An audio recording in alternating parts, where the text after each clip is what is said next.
estudiantes, continuamos con nuestras sesiones de biología y el día de hoy vamos a tocar el tema de ¿qué? Célula eucariota. Recuerda que las células se pueden clasificar en procariotas y en eucariotas. La clase anterior estuvimos hablando sobre las células procariotas.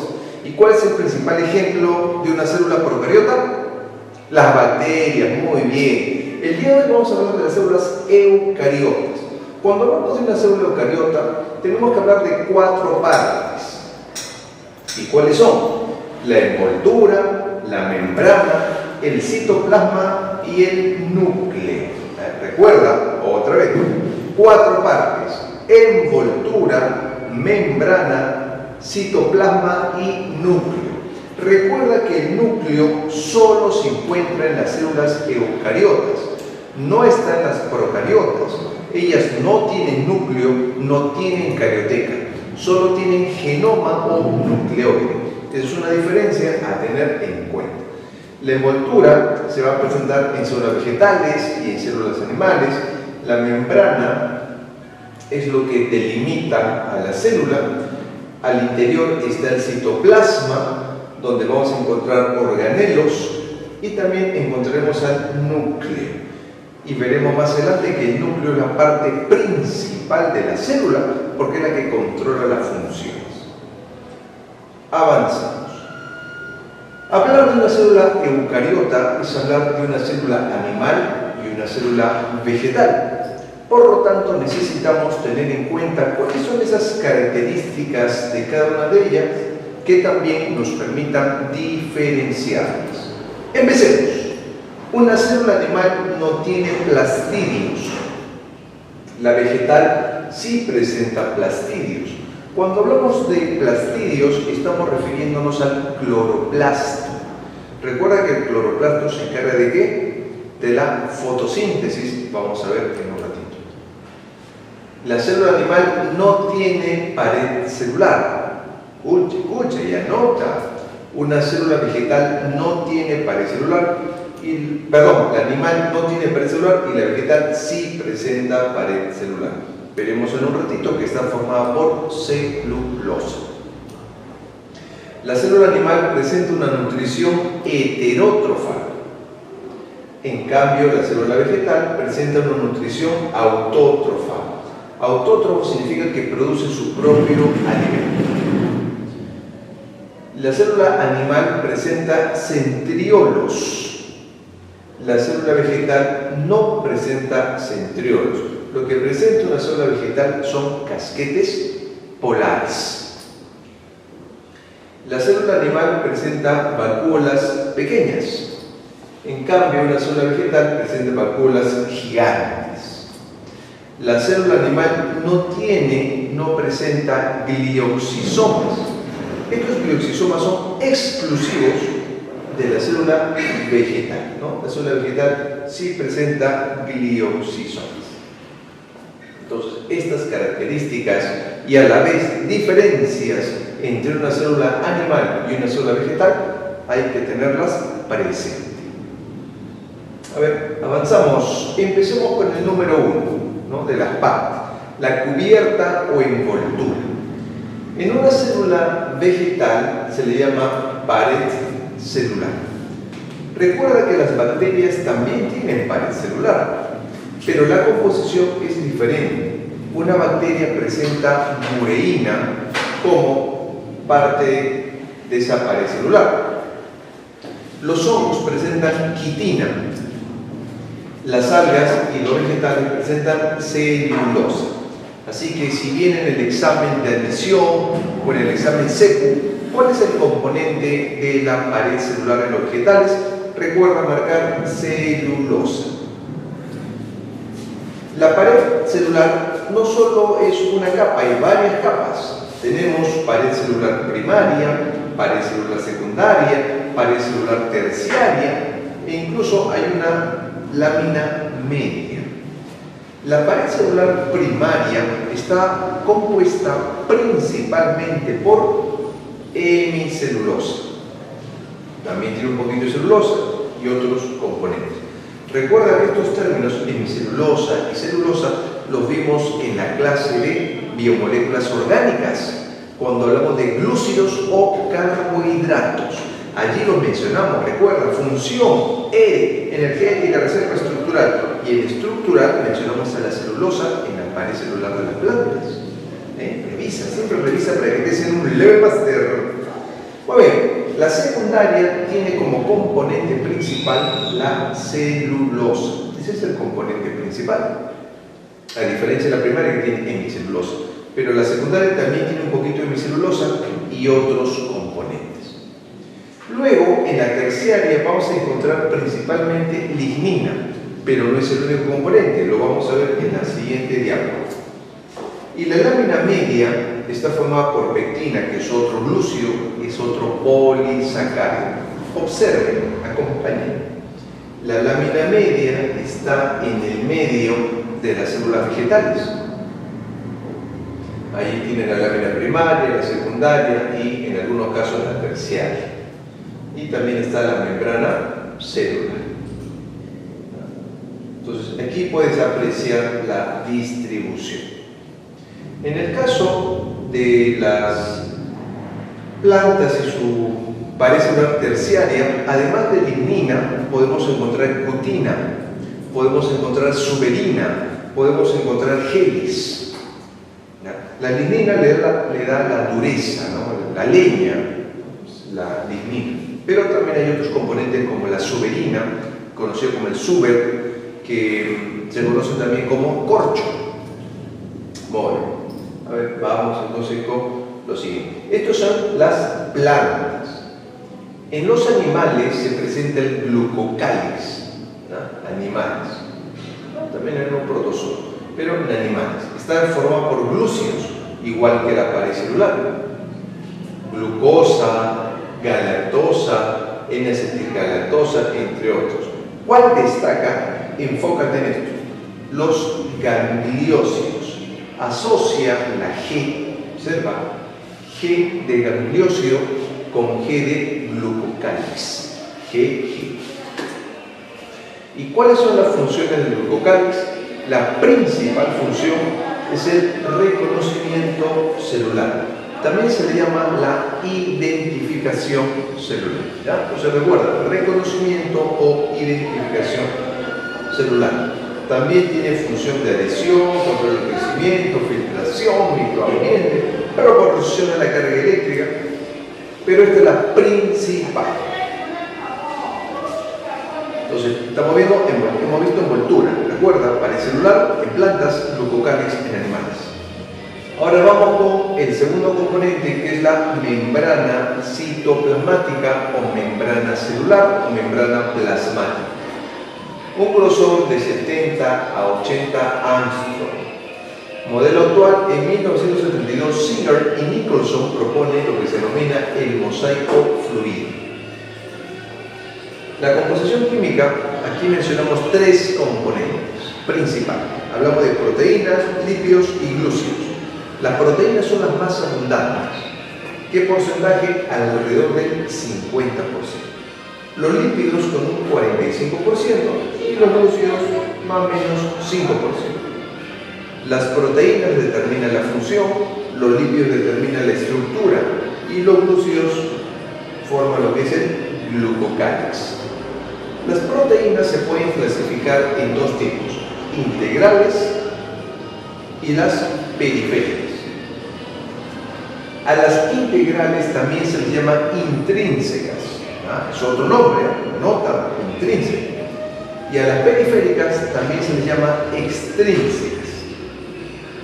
Las integrales, como su nombre lo indica, integran, atraviesan la membrana y forman los canales proteicos. Las periféricas se ubican en la superficie. Recuerda que también se les llama extrínsecas y permiten el anclaje del glucocálix.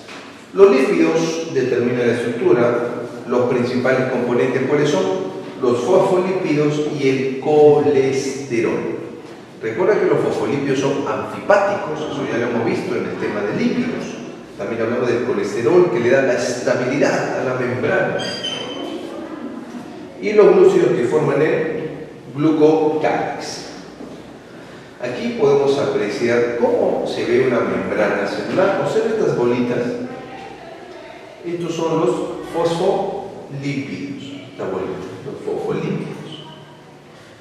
Y esta estructura que ves acá de color anaranjado, esto viene a ser el colesterol. Recuerda que el colesterol le da estabilidad a la membrana. Tenemos lo que son las proteínas integrales y hay proteínas extrínsecas. Las extrínsecas sirven de anclaje al glucocálix, ¿no? El glucocálix. Así es como se ve una membrana, ¿no? Pero no es algo rígido, la membrana tiene fluidez, tiene movimiento. ¿Y cuál es la principal función que presenta una membrana celular? Pues aquí tenemos el transporte. El transporte de sustancias. Este transporte se puede dar de dos maneras, transporte pasivo o transporte activo. El transporte pasivo no requiere, no usa, no necesita energía. Recuerda que energía es ATP, entonces el pasivo no requiere energía o ATP, pero el activo sí necesita energía y ATP. El pasivo va a favor de la gradiente de concentración. En cambio, el activo va en contra de la gradiente de concentración. Por eso es que necesita energía. El transporte pasivo también recibe el nombre de difusión. Tenemos la difusión simple y la difusión facilitada. En el caso del transporte activo existen por bombas y en masa. La difusión simple no utiliza carriers. ¿Y qué cosas son los carriers? Bueno, es el término en inglés para referirse a las proteínas transportadoras. O sea, proteína transportadora es lo mismo que decir carriers, you know. ¿No? Ok. Entonces, aquí no carriers, aquí yes, sí carriers. ¿No? La facilidad. La difusión simple tiene dos variantes, puede ser por bicapa lipídica o puede ser por poro canal, que también recibe el nombre de canal proteico. Por bicapa lipídica pasan todo lo que sea liposoluble. Las vitaminas liposolubles, por ejemplo, la A, la D, la E, la K. Moléculas pequeñitas como el oxígeno, como el CO2, como el agua. Y por el poro canal o canal proteico pasan los iones, ¿no? Todo lo que son los iones. ¿Qué iones? El sodio, el cloro, el potasio, el calcio. Pero sin gasto de energía, ¿no? Recuerda también que la difusión facilitada sí utiliza carriers y permite el paso de sustancias hidrosolubles. Recuerda cuáles son las vitaminas hidrosolubles, eso lo vimos en clases anteriores. Tenemos la vitamina C y el complejo B, por ejemplo. Tenemos a los monosacáridos, tenemos a los aminoácidos. Dentro de los monosacáridos tienes que recordar al principal nutriente energético para todas las células. ¿Cuál es? La glucosa. Muy bien, la glucosa. Aquí está, la glucosa. ¿No? Eso se ha preguntado varias veces en exámenes de admisión y exámenes de CEP. La glucosa, el principal nutriente energético, presenta qué tipo de transporte. Difusión, facilidad. En el caso del transporte activo tenemos bombas y en masa. Las bombas, hablamos de la bomba de sodio y de potasio, la bomba de calcio. En masa tenemos la endocitosis y la exocitosis. Endocitosis significa que va hacia el interior. Exocitosis significa que va hacia el exterior. La endocitosis tiene tres variantes: fagocitosis, pinocitosis y rofiocitosis. Fagocitosis para el transporte de sólidos, pinocitosis para el transporte de líquidos y rofiocitosis para el transporte de citoplasma. En el caso de la exocitosis, que se transporta hacia el exterior, tenemos la secreción y la egestión. Recuerda que la secreción se relaciona con sustancias útiles y la egestión se relaciona con sustancias de desecho. Si solo ingresa y sale, se le llama transitosis. Ingresa, endocitosis, y sale, exocitosis, el paso. Podríamos mencionar también aquí, ya que estamos hablando de la membrana, que hay uniones entre las membranas que se llaman los desmosomas. Ya, uniones entre las membranas, los desmosomas. Muy bien, ahora llegamos al tercer componente. Primero hemos visto la envoltura, recuerda, luego cáliz, pared celular, luego hemos visto la membrana, ¿no? Mosaico fluido, presenta proteínas, lípidos, glúcidos, función de transporte. Ahora vamos con el tercer componente, que es el citoplasma. ¿Qué podemos mencionar del citoplasma? Que es la región situada entre el núcleo y la membrana celular. ¿Cómo lo podemos dividir para estudiarlo de manera sencilla? En hialoplasma y en morfoplasma. Hialoplasma o matriz citoplasmática y el morfoplasma donde encontramos las estructuras con una forma definida. En el hialoplasma podemos encontrar el coloide celular o citosol y el citoesqueleto. En cambio, en el morfoplasma, acá vamos a hablar del sistema endomembranas, de las organelas membranosas y de los organelos no membranosos. Entonces recuerda, algo que podemos mencionar en el coloide celular o citosol es que se lleva a cabo un proceso bastante importante dentro del metabolismo que se llama la glucólisis. ¿Y en qué consiste la glucólisis? Recuerda, gluco viene de glucosa y lisis de destrucción, de rompimiento. La molécula de glucosa se rompe en dos moléculas llamadas piruvatos. ¿Para qué? Para producir energía. El citoesqueleto es el soporte de la célula, lo vamos a ver en un ratito. A ver, vámonos. A ver, el citoesqueleto. El citoesqueleto tiene dos términos, cito de célula y esqueleto, pues de esqueleto. ¿Ya? ¿Cuáles son los componentes? Microtúbulos, microfilamentos y filamentos intermedios.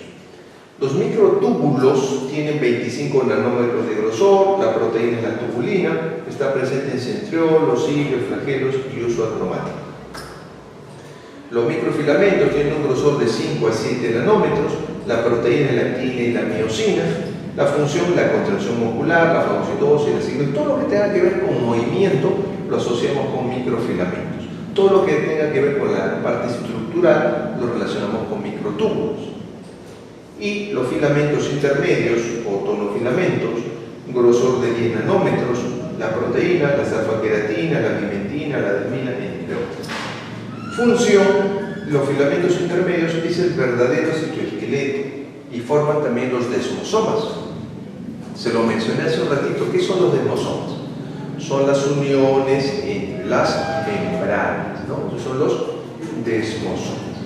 Entonces, de los tres, los más resistentes, el verdadero citoesqueleto, son los filamentos intermedios, ¿no? Para tenerlo presente. Recuerda, microtúbulo, tubulina, microfilamento, actina y miosina. Filamentos intermedios, alfa-queratina. Listo, avanti, observa, mira, así es el citoesqueleto. Pues sí, aquí tienen los microfilamentos, los filamentos intermedios, no son los que le van a dar la estabilidad. Y aquí tienen los microtúbulos. Y al interior tenemos pues todos los organelos, toda la estructura de la célula. Observa. Acá hay un organelo, por ejemplo, la mitocondria, que hablaremos en un ratito de esta estructura, ¿no? De este organelo. Hablemos del sistema endomembranas. El sistema endomembranas está conformado por tres componentes.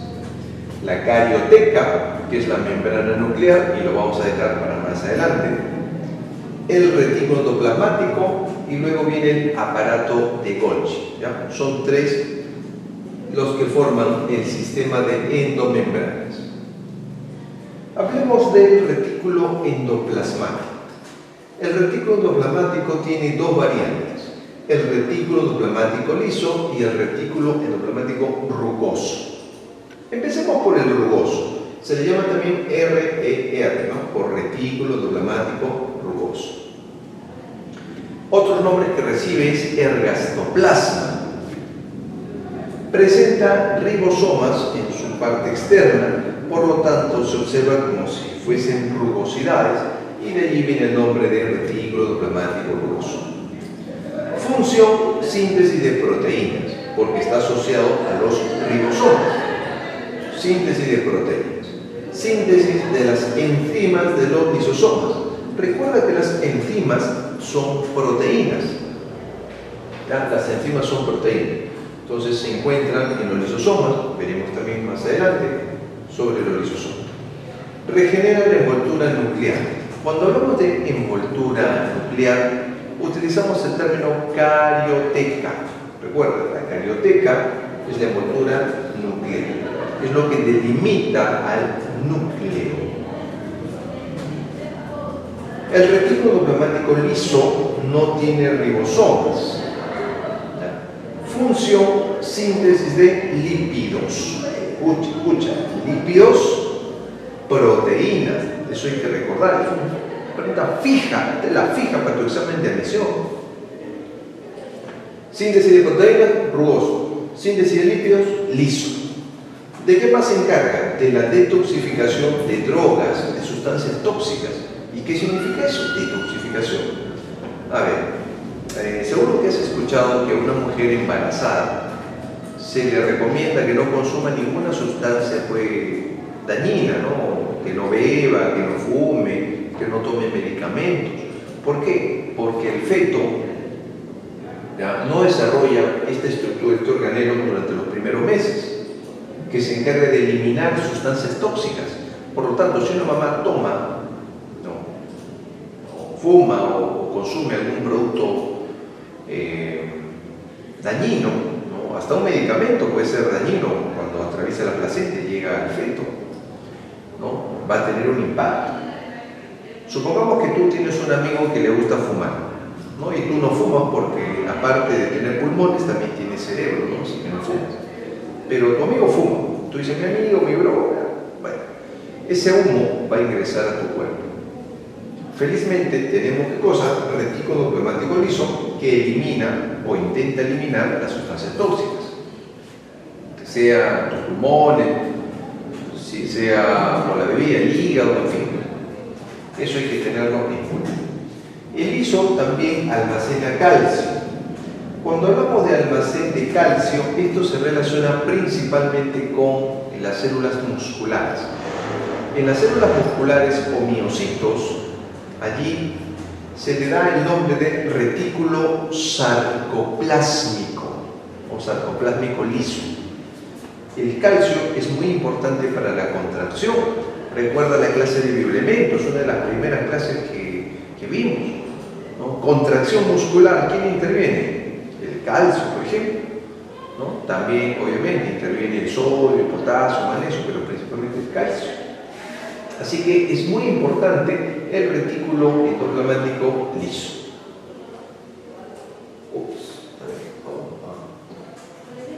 Y ahora hablamos del aparato de Golgi. El aparato de Golgi es un conjunto de sacos discoidales, se le llama también dictiosoma, ¿no? En vegetales. Y aquí vamos a mencionar la función. ¿Y cuáles son las funciones? ¿Por qué es importante hablar del aparato de Golgi? Porque origina la membrana celular, el glucocal, la pared celular, la vacuola, pero sobre todo, pregunta de examen, origina los lisosomas. Esto es fijo. ¿De qué más se encarga el Golgi? Glucosida lípidos, formando glucolípidos. Y las proteínas también, formando glucoproteínas, ¿no? Como los anticuerpos.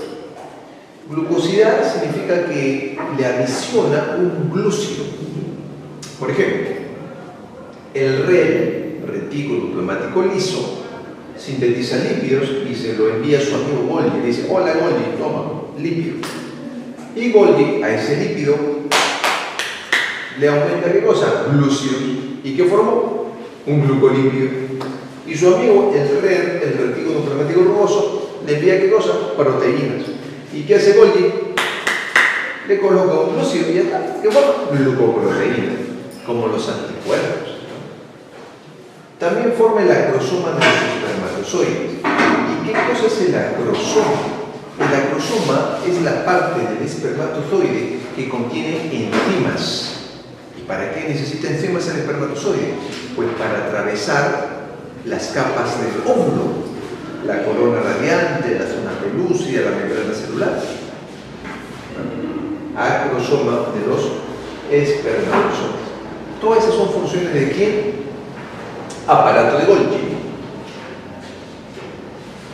Aquí podemos ver el aparato de Golgi, observa esos discos, ¿no? Aplanados, como se ve.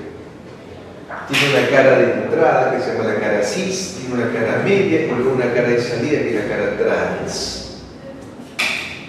Aquí puedes apreciar el dramático. Vamos ahora con organelos con membrana. Ya hemos hablado del sistema endomembrana, recuerda, carioteca, retículo endoplasmático y aparato de Golgi. Ahora estamos hablando de los organelos con membrana. Por ejemplo, la mitocondria. La mitocondria se encarga de la respiración celular. La respiración celular es un proceso que permite la generación de energía. También se le llama la generadora de energía, ¿no? O la central energética, se llama la mitocondria. Recuerda que las mitocondrias solo las heredamos de mamá. Mamá nos transmite las mitocondrias en su cromosoma X. La mitocondria tiene dos lugares, dos componentes muy importantes. Uno se llama cresta, esa es la membrana interna, y la otra parte se llama la matriz. ¿Por qué resaltamos esto? Por los procesos metabólicos que ocurren allí. Esto también ha sido tomado muchas veces en exámenes de admisión. Por eso te recomiendo que lo tengas en cuenta. ¿Qué ocurre en la cresta? La fosforilación oxidativa y la cadena transportadora de electrones. ¿Y qué ocurre en la matriz? El ciclo de Krebs y la oxidación de ácidos grasos. Se le llama la beta-oxidación porque se lleva a cabo en el carbono beta, ¿no? De ácido graso. Ag significa ácido graso. Luego tenemos el cloroplasto. Recuerda que el cloroplasto es exclusivo de vegetales, de las plantitas. Allí en los cloroplastos se lleva a cabo el proceso denominado fotosíntesis, donde se convierte la energía luminosa en energía química. Dos lugares del cloroplasto para resaltar: el tilacoide y el estroma. En el tilacoide ocurre la fase luminosa y en el estroma ocurre la fase oscura de la fotosíntesis. En la fase luminosa se lleva a cabo, por ejemplo, la fotólisis del agua. La molécula de agua se rompe mediante la luz y libera oxígeno. Eso ocurre aquí, fase luminosa. En la fase oscura ocurre el ciclo de Calvin. ¿Y qué pasa en el ciclo de Calvin? Se fija el CO2, se atrapa el CO2, se utiliza el carbono del CO2 para convertirlo en glucosa, ¿no? Mediante una pentosa que se llama la ribulosa. La ribulosa tiene 5 carbonos, más el carbono del CO2 forma 6 carbonos, la glucosa. Los lisosomas se encargan de la digestión celular. Recuerda que los lisosomas se originan a partir del aparato de Golgi.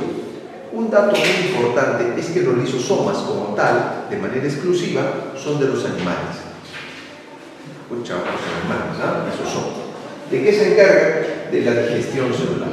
¿Quién forma los lisosomas? Los forma el aparato de Golgi. ¿Y quién forma las enzimas? Escucha, las enzimas de los lisosomas, el retículo endoplasmático rugoso, ¿no? Para tenerlo en cuenta. Los lisosomas también se encargan, cuando hablamos de digestión celular, hablamos de autofagia, de heterofagia, pero también participan en el suicidio celular, ¿no? Eso lo veremos en ciclo celular, recuerda, suicidio celular o apoptosis. Allí intervienen los lisosomas. Otros organelos, los peroxisomas. ¿Y para qué sirven los peroxisomas? Para el metabolismo de los peróxidos. Por ejemplo, el peróxido de hidrógeno, H2O2. Eso tiene que neutralizarse. Los peroxisomas también participan en la oxidación de ácidos grasos. ¿Junto con quién? Oxidación de ácidos grasos. Con las mitocondrias. Entonces, mitocondria y peroxisoma, oxidación de ácidos grasos. Los glioxisomas, ¿en qué participan? Convierten los lípidos en glúcidos. Los glioxisomas son exclusivos de las plantas. Y luego tenemos la vacuola. Las vacuolas son organelos que participan en el equilibrio osmótico. A ver, recuerden este término, osmosis. Lo vimos en los primeros temas. Debes tenerlo en tus apuntes. ¿Con qué relacionamos ósmosis? Con agua. Recuerda, ósmosis, paso de agua, paso de solvente. Entonces la vacuola lo que hace es almacenar agua. Es lo principal, pero no es lo único. Te comenté que los lisosomas son exclusivos de los animales y llevan a cabo la digestión celular. Las plantas también llevan a cabo la digestión celular, pero si no tienen lisosomas. Pero a pesar de no tener lisosomas, llevan a cabo esa función mediante las vacuolas, porque las vacuolas también pueden almacenar enzimas, y al almacenar enzimas pueden llevar a cabo la digestión celular. Así como hay organelos con membrana, también existen organelos sin membrana. Aquí mencionamos a los ribosomas. Los ribosomas en una célula eucariota son del tipo 80S. ¿Ya? Esto ya lo explicamos en la clase de célula procariota, pero si no te acuerdas, lo volvemos a explicar. Esta S hace referencia a una constante de sedimentación. Recuerda que se llama Svedberg. ¿Ya? Svedberg. ¿Ya? Sedimentación. Este valor es cuando están unidos las subunidades. Cuando están separadas hay una subunidad mayor y una subunidad menor. La mayor tiene este valor y la menor este. Cuando están separadas. Cuando se unen tienen este valor. ¿De qué se encargan los ribosomas? De la síntesis de proteínas. De eso se encargan. Recuerda que en las procariotas es 70S. En las mitocondrias y cloroplastos es 55S. El centrosoma es un organelo sin membrana formado por el diplosoma, por la centrófera y por el áster. ¿Y de qué se encarga el centrosoma? Se encarga de la división celular formando el uso mitótico. ¿Para qué sirve eso? El uso mitótico, llamado uso acromático, permite separar a los cromosomas en el proceso de la división celular. Recuerdan que habíamos comentado en las primeras clases que hay células que no se dividen. ¿Se acuerdan? ¿Cuál no se divide? Las neuronas, correcto. ¿Por qué no se dividen las neuronas? Porque no tienen centrosoma, porque no se forma el uso mitótico y no se pueden separar a los cromosomas. Otros organelos sin membrana tenemos los cilios y flagelos que participan en la locomoción. ¿Qué significa locomoción? Movimiento. Y terminamos nuestra sesión hablando del núcleo. Recuerda que el núcleo es el componente más importante porque es el que controla las funciones. El núcleo tiene 4 partes. La carioteca, que es la envoltura nuclear, que forma parte del sistema de endomembranas, que está muy relacionado con el retículo endoplasmático. Esta envoltura nuclear es doble, o sea, son 2 membranas, doble, y tiene poros, se llama doble y porosa, la carioteca. El nucleoplasma, es otro componente del núcleo, tiene naturaleza de un coloide gel, por eso también se le llama cariogel. Se le llama cariolinfa, ¿no? Se le llama carioplasma, tiene varios nombres. ¿Y por qué es importante hablar del nucleoplasma? Porque allí ocurre, escucha, la replicación y la transcripción. Eso lo vimos en el tema de ácidos nucleicos. ¿Qué significa replicación? Significa síntesis de ADN. ¿Y qué significa transcripción? Significa síntesis de ARN, ¿no? Revisa tus apuntes. Esto también es fijo en los exámenes de admisión. La cromatina está formada, no es el material genético, está formada por ADN, recuerda, ADN, ácido desoxirribonucleico, unida con unas proteínas globulares que se llaman histonas. Entonces, el ADN más las histonas, está la H1, la H2A, la H2B, la H3, H4, esas histonas unidas al ADN forman la cromatina. Y después la cromatina, cuando se condensa, forma los cromosomas. Entonces, cromatina forma los cromosomas. Y por último tenemos al nucleolo. El nucleolo es el componente del núcleo que se encarga de la síntesis de ARN ribosómico. ¿Y para qué sirve el ARN ribosómico? Pues para formar a los ribosomas. ¿Y para qué sirven los ribosomas? Para la síntesis de proteínas. ¿Y cuáles son las moléculas orgánicas más abundantes en un ser vivo? Las proteínas. Muy bien, entonces recordemos, hemos visto célula eucariota en esta clase, 4 partes: envoltura, membrana, citoplasma y núcleo. Envoltura, que puede ser parecelular en la planta, glucocáliz en animales. La membrana, cuya función principal es el transporte, recuerda, transporte pasivo, transporte activo. El citoplasma, donde destacan los organelos, mitocondria, cloroplasto, aparato de Golgi, reticulado plasmático. Y el núcleo con 4 partes: carioteca, nucleoplasma, cromatina y núcleo. Bien, espero que les haya gustado la clase y a seguir repasando. Nos vemos.